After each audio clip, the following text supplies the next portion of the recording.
Hello friends, आजकल हमने देखा है रीसेंट टाइम्स में there has been a greater push for electric vehicles. Electric mobility के ऊपर बहुत ज्यादा फोकस किया जा रहा है as there has been reiteration by our prime minister as well. जैसे कि हमने गल्फ के अंदर देखा, स्ट्रेट ऑफ हॉर्मुज की वजह से ऑयल क्राइसिस देखने को मिला और वो क्राइसिस आने वाले टाइम में और भी ज्यादा हो सकता है। तो इस वजह से आने वाले टाइम में बहुत ज्यादा रिक्वायरमेंट है कि हम अपने आप को ट्रांजिशन करें और उसके लिए बहुत ज्यादा इंपॉर्टेंट है कि हम इलेक्ट्रिक व्हीकल्स की तरफ शिफ्ट करें। इलेक्ट्रिक व्हीकल्स ऐसा नहीं है कि पहले से हमारे रिलेटेड इसके ऊपर हमने अपने लिए कोई टारगेट नहीं रखा हुआ है, बट आज के टाइम पे जो प्रॉब्लम्स एंड चैलेंजेस हम फेस कर रहे हैं इलेक्ट्रिक व्हीकल्स को लेके, तो बहुत ज्यादा इंपॉर्टेंट हो जाता है कि हम इन प्रॉब्लम्स को एड्रेस करें और समझें क्या सरकार की क्या पॉलिसीज और स्कीम्स हैं जो इलेक्ट्रिक व्हीकल्स में मोबिलिटी को एनहांस करने की बात करते हैं। सबसे पहले जब हम इलेक्ट्रिक व्हीकल्स की बात करते हैं तो हमारे सामने एक रोड मैप हमें पता होना चाहिए जो हमारा टारगेट है। हमारा टारगेट है we need to have a penetration of 30% by 2030. Now this point is very important. We need to have a penetration of 30% electric vehicles by 2030. अगर हम 2025 की डेटा की बात करते हैं, टोटल जो EVs रजिस्टर्ड हैं इंडिया के अंदर, that are to the amount of 56.75 lakh. तो एक तरफ हमारे पास डेटा है और एक हमारे साथ पेनिट्रेशन डेटा है कि हम कितना पेनिट्रेट करना चाहते हैं, कितना हम इलेक्ट्रिक व्हीकल्स का इंफ्रास्ट्रक्चर क्रिएट करना चाहते हैं। Now if we try to understand why EVs are becoming the practical choice, क्यों हम EVs के ऊपर शिफ्ट करने की बात करते हैं? सबसे पहले इनकी रनिंग कॉस्ट बहुत ज्यादा कम है, मेंटेनेंस का खर्चा बहुत ज्यादा कम है। अगर हम एमिशंस की बात करते हैं, टेल पाइप एमिशंस की बात करते हैं, that is zero emissions. Now one of the major reason climatic point of view से, एनवायरमेंट पॉइंट ऑफ व्यू से, जहां पे आज के टाइम पे पेट्रोल डीजल की वजह से एयर पोल्यूशन बहुत ज्यादा है, पीएम मैटर बहुत ज्यादा है, वहां पे हमें ये क्लीन एमिशंस की तरफ लेके जाते हैं। गवर्नमेंट के टैक्स और इंसेंटिव्स हैं, एफिशिएंसी बहुत ज्यादा है क्योंकि ये कन्वर्ट करते हैं 60% energy into wheel power, while petrol diesel cars cover only 17 to 21%. Now this is the type of, let's say, differentiation that you can make why EV is better as compared to cars that are running on petrol and diesel. Then you have, these are easy to drive, you can have charging at home and these are silent operations. So basically ये nuances of noise pollution को भी remove करने में मदद करते हैं। अब इसी के साथ हमने ये देख लिया कि इनकी कॉस्ट वगैरह कम है और इनके मेंटेनेंस के इश्यूज भी कम है, बट प्रॉब्लम पता है क्या है? यहां पे जो बैटरी का या रॉ मटेरियल की जब हम बात करते हैं वो कंसर्न्स बहुत ज्यादा हैं। If I can explain you through the next slide, the concerns that are there, it is in context of, I can write it over here, that is battery cost, replacement of batteries, public perception, charging infrastructure. Now these are some key loopholes that are there when we talk about EV के हमारे यहां पे हम और ज्यादा penetrate क्यों नहीं कर पा रहे हैं और ज्यादा हम इंफ्रास्ट्रक्चर क्यों नहीं क्रिएट पा रहे हैं। सबसे बड़ी प्रॉब्लम है परसेप्शन लोगों की और दूसरा इंफ्रास्ट्रक्चर हमारे पास प्रॉपर नहीं है। रॉ मटेरियल्स जहां पे आपकी ईवीज रन है लिथियम बैटरीज के ऊपर, हमारे पास रॉ मटेरियल की कमी है और हमें रॉ मटेरियल क्या करना पड़ रहा है? हमें इंपोर्ट करना पड़ रहा है। इसी चीज को देखते हुए over the period of time government ने बहुत सारी स्कीम्स को लॉन्च किया, जैसे कि गवर्नमेंट ने लॉन्च करी फेम 1 स्कीम, गवर्नमेंट ने लॉन्च करी फेम 2 स्कीम 2019 में।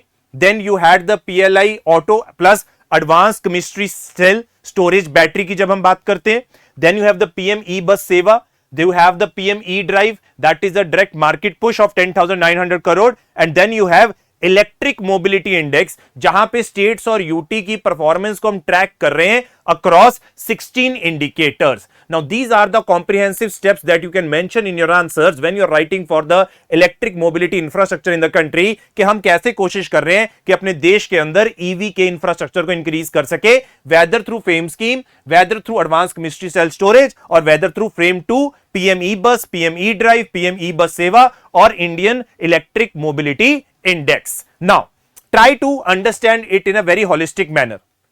अगर हम फेम 1 स्कीम की बात करते हैं, वहां पे बात की गई थी हमें ईवी व्हीकल्स को अडॉप्ट करना है, पर जब हम फेम 2 की बात करते हैं वहां पे फोकस किया गया कि हमें इनका चार्जिंग इंफ्रास्ट्रक्चर बिल्ड करना है।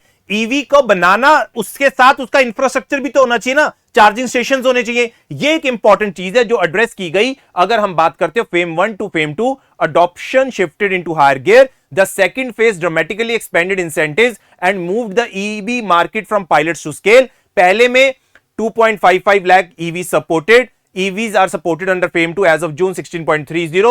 FAME 2 का बजट आपके सामने 11,500 करोड़ और अप्रोक्सीमेट ग्रोथ जो टोटल देखने को मिली है दैट इज 6.4 टाइम्स। तो इंटरप्रिटेशन यहां पे ये आती है, two wheelers drove mass adoption, three wheelers scaled strongly, e-buses moved from pilots to sanctioned fleet expansion, charging infrastructure became a core enabler। This is a very important part that you can mention in your answers कि क्या चीज है जो आज के time पे drive कर रही है इंडिया के अंदर अगर हम ईवी की बात करते हैं, और स्पेसिफिकली अगर हम फेम स्कीम की बात कर रहे हैं जो कि इनेबल कर रही है चार्जिंग इंफ्रास्ट्रक्चर, जो इनेबल कर रहा है जो हमारे देश में आज के टाइम पे ईवी के अंदर ट्रांजिशन देखने को मिल रहा है। Charging infrastructure has become the backbone of the EV confidence, right? This is a very important part that we have to understand. Now, second important thing is manufacturing push India as an EV technology hub. The most important thing is related to advanced chemistry cell battery storage. Very very important. भाई हमारी सबसे बड़ी problem है battery storage की है, उसी चीज को लेके 18,100 crore for 50 gigawatt hour advanced chemistry cell battery manufacturing capacity. This is very very important। और इसके रिलेटेड जो हमने इनिशिएटिव लॉन्च किया है वो PLI इनिशिएटिव है। अब आपने देखा होगा हमारे देश के अंदर बहुत सारी स्कीम्स है जहां पे हम कोशिश कर रहे हैं कि किस तरीके से बेटर कर सके इंफ्रास्ट्रक्चर को, और उसके रिलेटेड जो हमने तकनीक अपनाई है that is PLI, which is production linked incentive। Next scheme that we can mention over here is PM E-Drive, that is accelerating market demand where emissions matter, a comprehensive 10,900 crore approved in September 2024, two-wheeler supported 24.79, three-wheeler supported 3.15 lakh, e-trucks supported 5643, e-buses 14,028, e-trucks 500 crore का budget था, e-ambulance 500 crore, charging 2,000 crore and testing infra 780 crore. तो यहां पे जब हम E-Drive की बात करते हैं सबसे ज्यादा फोकस है ट्रक्स और बसेस के ऊपर जो एमिट करते हैं कार्बन डाइऑक्साइड एमिशंस, हम उनके अंदर रिडक्शन करने की बात कर रहे हैं जो कि आज के टाइम पे बहुत ज्यादा इंपॉर्टेंट है। Okay, next is E bus सेवा, that is electrifying public transport, electric buses combine cleaner urban air with mass mobility while payment security reduces operational risk. तो बेसिकली सेवा स्कीम एक तरह से फाइनेंशियल इंसेंटिव है अगर हम ई बस स्कीम की बात करते हैं, राइट? उसी का आगे कंटिन्यूएशन है that we have already discussed. Okay, this is a very very important aspect जो हम डिस्कस कर रहे थे कि जैसे हमने फेम स्कीम देखी जहां पे अडॉप्शन की जा रही ईवी की इंफ्रास्ट्रक्चर की, उसके बाद हमने ई ड्राइव स्कीम देखी जहां पे ट्रक्स और बसेस की बात की जा रही है, ई बस सेवा के अंदर फाइनेंशियल सिक्योरिटी प्रोवाइड की जा रही है, और फाइनली आती है इंडियन इलेक्ट्रिक मोबिलिटी इंडेक्स जहां पे हम कोशिश कर रहे हैं स्टेट्स और यूटीज को कंपेयर कर रहे हैं उनके इंडिकेटर्स के ऊपर, जो 16 इंडिकेटर्स हम उनके ऊपर चेक कर रहे हैं कि किस तरीके से ये परफॉर्म कर रहे हैं, जैसे कि transport electrification, charging infrastructure readiness, EV का रिसर्च और इनोवेशन स्टेटस क्या है। और सबसे पहले नंबर पे जो 3 मेजर आपके आते हैं Delhi, Maharashtra and Chandigarh, very very important. यहां पे रैंकिंग भी लिखी गई है 77, 68 एंड 65। सबसे टॉप पे कौन है? दिल्ली है, फिर महाराष्ट्र है, फिर चंडीगढ़ है, सबसे लास्ट में नागालैंड है और दादरा एंड नगर हवेली है, right? Daman and Diu and Dadra and Nagar Haveli वो सबसे लास्ट के अंदर देखने को मिलता है। तो ये आपका अगर हम बात करते हैं इलेक्ट्रिक मोबिलिटी इंडेक्स है। स्ट्रेटजी टेकअवेज क्या है? डिमांड बढ़ रही है, मैन्युफैक्चरिंग इंपॉर्टेंट है, इंफ्रास्ट्रक्चर से कॉन्फिडेंस आएगा और पब्लिक ट्रांसपोर्ट सबसे हाई इंपैक्ट है। तो अगर हम आने वाले टाइम में ईवी के अंदर कुछ चेंजेस देखना चाहते हैं, public transport, green transport, charging infrastructure, हमें इस चीज के ऊपर फोकस करना होगा। Right guys, so this was in context of India's EV. The schemes that have been mentioned are very very important from examination point of view, from prelims as well as mains. Thank you so much. Take care.